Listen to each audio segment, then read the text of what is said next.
I opened the door for my blind date, and she whispered, "Someone's following me."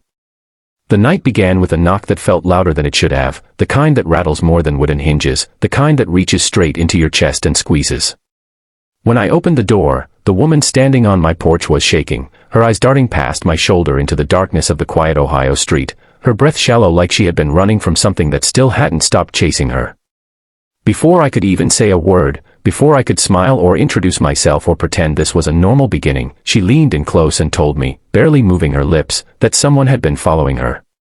In that moment, my blind date stopped being a date and turned into something far heavier, something that would change both of our lives in ways neither of us could have imagined. Before the story goes any further, take a moment and pause with me here. If you believe in kindness, in second chances, and in the idea that strangers can become miracles in each other's lives, please like this video, leave a comment, share it with someone who needs hope, and subscribe to the channel. Your support keeps stories like this alive, and it reminds us that compassion still matters. My name is Michael Turner, and at 34, I had grown used to quiet evenings and polite disappointments. I lived alone in a small rented house on the edge of Columbus, worked long hours as a building inspector, and relied on my sister Rebecca to set me up on blind dates because she worried that I was letting life pass me by. That night, she had insisted that Hannah Collins was different, that she was kind, thoughtful, and trying to start over after a hard few years. I had cleaned the house, lit a couple of candles, and cooked a simple meal, expecting awkward smiles and careful conversation. What I wasn't prepared for was fear standing on my doorstep, wearing a borrowed coat and trembling hands. I invited Hannah inside immediately, closing and locking the door behind her, my heart pounding louder with every second. The house felt suddenly smaller, the windows too exposed, the silence outside too thick.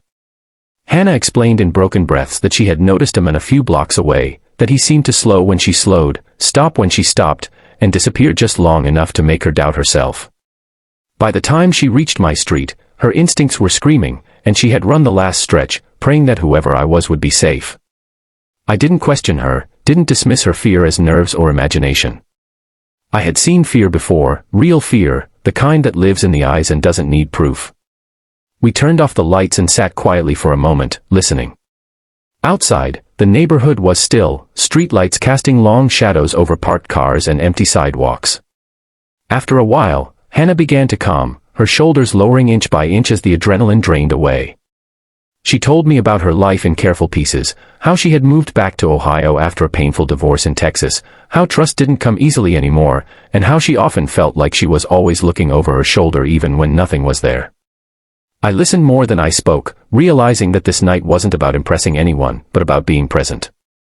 As the hours passed, something unexpected happened. The fear that had brought her to my door began to transform into connection.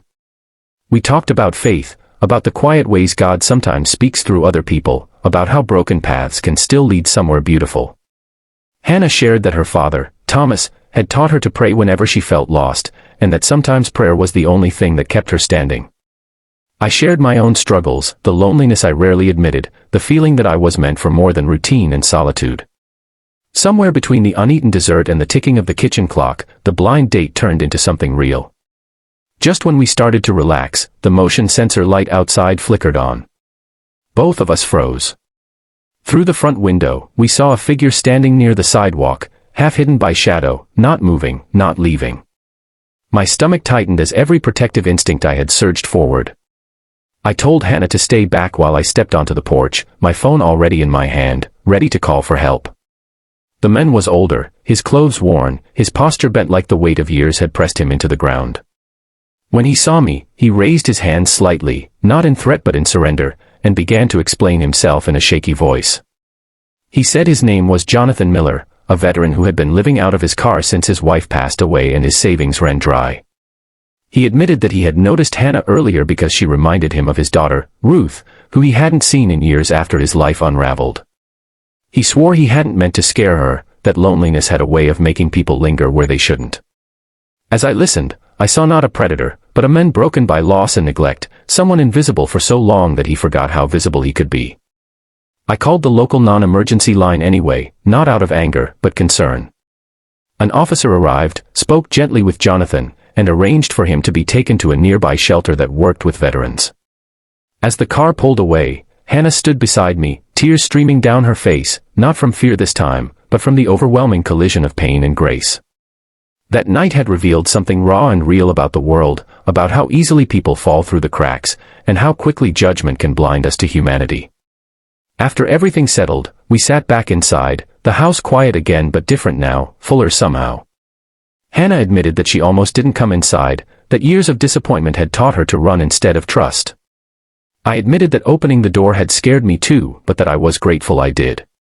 We prayed together before she left, asking for protection, healing, and guidance, not just for ourselves, but for Jonathan, for everyone walking through life unseen. In the weeks that followed, Hannah and I kept seeing each other. Slowly, carefully, we built something honest, rooted in patience and understanding. We volunteered together at the same shelter Jonathan had been taken to, serving meals and listening to stories that reminded us how fragile and precious life is. One evening, months later, we saw Jonathan again.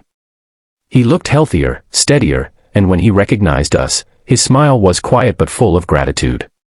He told us he had reconnected with his daughter, that help had come just when he was ready to give up. Just before we reach the end of this story, I want to ask you something simple but meaningful. Please comment the word hope below if you believe that kindness can change a life, even in moments of fear. Looking back, I realized that opening my door that night didn't just let Hannah inside, it opened my heart to a deeper understanding of love, courage, and faith. Sometimes God doesn't send answers wrapped in comfort, but in trembling voices and unexpected knocks. Sometimes the very thing that scares us is the doorway to our purpose. If this story touched your heart, if it reminded you that compassion still matters in a world that often feels cold, please like, comment, share, and subscribe. Your engagement tells us these stories matter, and it helps spread a message of grace to someone who might be standing in the dark, waiting for a door to open.